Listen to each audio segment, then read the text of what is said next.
Halo, salam sejarah. Berjumpa lagi dengan Paniko. Kita akan bercerita tentang masa keruntuhan kerajaan terbesar di Indonesia, yaitu Majapahit. Kenapa Majapahit bisa runtuh? Ini juga menjadi tanda tanya bagi kita semua. Saya juga sebenarnya tidak terlalu memperdalam pada saat kuliah, tapi waktu saya sudah bekerja sebagai guru sejarah, saya sempat melakukan pendakian ke Gunung Lawu. Jadi waktu long weekend itu saya dari Jakarta terusnya naik bus ke Solo, terusnya lanjut untuk pendakian ke Gunung Lawu. Dan ini unik karena waktu saya pendakian itu saya bersama beberapa orang kawan, tapi pada saat suatu titik saya tuh berjalan sendirian, dan saat lagi berjalan sendirian saya bertemu dengan seorang warga negara asing perempuan dari salah satu negara di Eropa Timur, dan dia adalah dalang juga di Indonesia. Jadi unik ya, warga negara asing perempuan dalang. Jadi dan dia bercerita tuh tentang sejarah, tentang legenda di Gunung Lawu tersebut, tentang bagaimana Brawijaya kelima yang sebagian orang percaya dia adalah raja terakhir dari kerajaan Majapahit juga nanti akhirnya moksa di gunung tersebut. Nah, itu membuat saya lebih tertarik lagi. Bayangkan saya tahu tentang sejarah bagian-bagian tersebut dari seorang perempuan asing yang ketemu di pendakian di Gunung Lawu. Oke, sekarang kita balik lagi. Kenapa runtuh? Ya memang sejak Hayam Wuruk dan duet sehatinya itu Mahapati Gajah Mada, yang akhirnya juga di ujung-ujungnya mungkin sehati tapi tidak sepemikiran ya.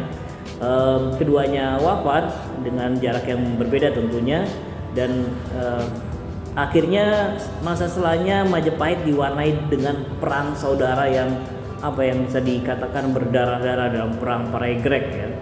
Dan perang Paregrek itu ya penerus-penerus dari Hayam Wuruk saling bertikai satu sama lainnya.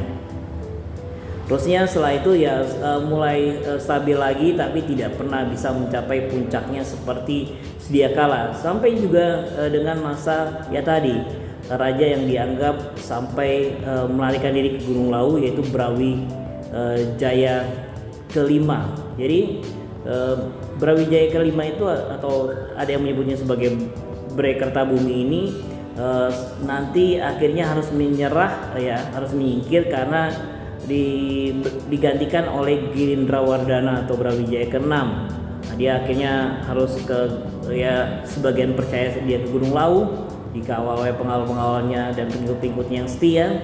Terusnya di satu pihak ada putra Brawijaya, yaitu Raden Wijaya, waktu itu sudah merintis di Demak ya, kekuasaan di Demak, yang sudah masuk Islam juga. Dia kecewa ya, kenapa Brawijaya itu ayahnya menyerahkan pada terhitung saudaranya juga, Girindrawardhana atau Brawijaya ke-6. Nah, terusnya ada pengikut dari Raden Patah ini juga mengejar-ngejar dari Brawijaya itu sampai ke Gunung Lawu ya. Jadi ini yang nanti jadi misteri dan legenda di Gunung Lawu tersebut. Terusnya ya masih terus berlanjut ya Girindrawardhana, terusnya berlanjut kepada masa Brawijaya ke-7.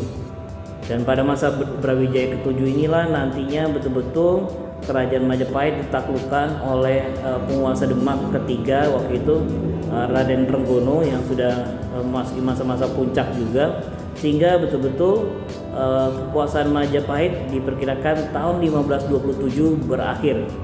Kerajaan terbesar di Nusantara berakhir karena apa? Ya tadi, karena adanya perang saudara, tidak punya kepemimpinan yang kuat.